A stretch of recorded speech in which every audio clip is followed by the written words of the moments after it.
ক'ত গ'লে বা কোনে মোক খেদায় নেকি, এইবিলাক চব বাদ দি পেলাই ক'ৰবাত চান্স পালে গুচি যাব, কোনেও যেন মোক ঢুকি নাপায়। মানে মইতো বিশ্বাস কৰিছোঁ মোৰ প্ৰব্লেম নাই, কিন্তু মই এনেকুৱা ঠাইত যাওঁ যে কোনেও যেন মোক ঢুকি নাপায়।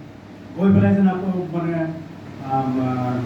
চৰ থাপৰ দাবী ধমকি দি পেলাই যেন মোক ঘূৰাই আনিব নোৱাৰে।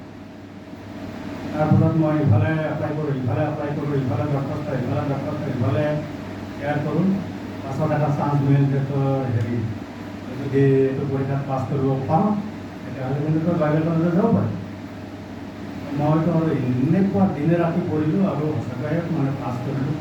আৰু বাইবেল কলেজত গৈ পেলাই ভাবিলোঁ লাভ থাকে, এতিয়াতো কোনেও নাপায় মোক, আহি পালোঁ নহয় ইমান দূৰত, ঘৰৰ মানুহেও আহি নাপাব। বহুৰেতো অলপ ডেঞ্জাৰ আছিলে, ডকাইত প্ৰকৃতি, তেওঁ আহিব নোৱাৰিব মোক দম দি পেলাই ঘূৰাই লৈ যাবৰ কাৰণে।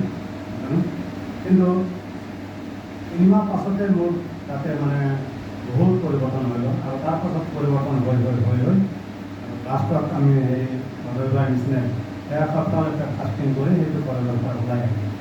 আৰু ঈশ্বৰে যিকোনো প্ৰকাৰে ব্যৱহাৰ কৰে, যিয়ে নহওক অলপ বেছি সময় দিছোঁ। মই 1990 চনতে মই খ্ৰীষ্ট গ্ৰহণ কৰিলোঁ। তাৰ পাছতে বাইবেল কলেজত গৈছোঁ।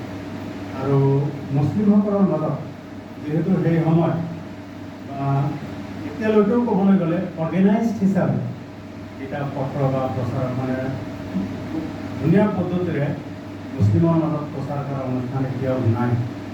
আমি দাৰুল মছলিহা নামৰ এটা অনুষ্ঠান গঠন কৰি 96ৰ পৰা এনেকুৱা পদ্ধতিৰে খ্ৰীষ্টৰ সুবাৰ্তা বিতৰণ কৰি আছোঁ। মই বৰ্তমানলৈকে 33খন সৰু সুৰা ট্ৰেক্স বুকলেটৰ দিছোঁ।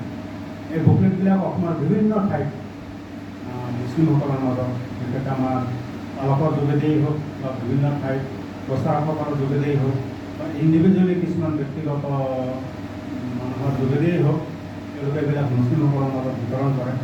আজি যি ঈদৰ দিন, আজিও আমাৰ বেলেগ বেলেগ ঠাইত প্ৰচাৰ চলি আছে। আৰু তেওঁলোকে এটা পেকেট বনাইছে, আমাৰ কিছুমান প্ৰচাৰক আছে। আৰু আজি তেওঁলোকে মানে ঈদ মুবাৰক উপহাৰ হিচাপে তেওঁলোকক মানে পৌঁছাই দিছে। সম্বন্ধে আপুনি কি চিন্তা কৰে, মছিহা সম্বন্ধে আপুনি কি চিন্তা কৰে? বা এনেকুৱা কিছুমান কিতাপ আছে, হোৱাই আই বিকেম এ খ্ৰীষ্টিয়ান, পাকিস্তানৰ ডাঙৰ এজন মানুহৰ টেষ্টিমনি, মই কিয় মছিহী হ'লোঁ।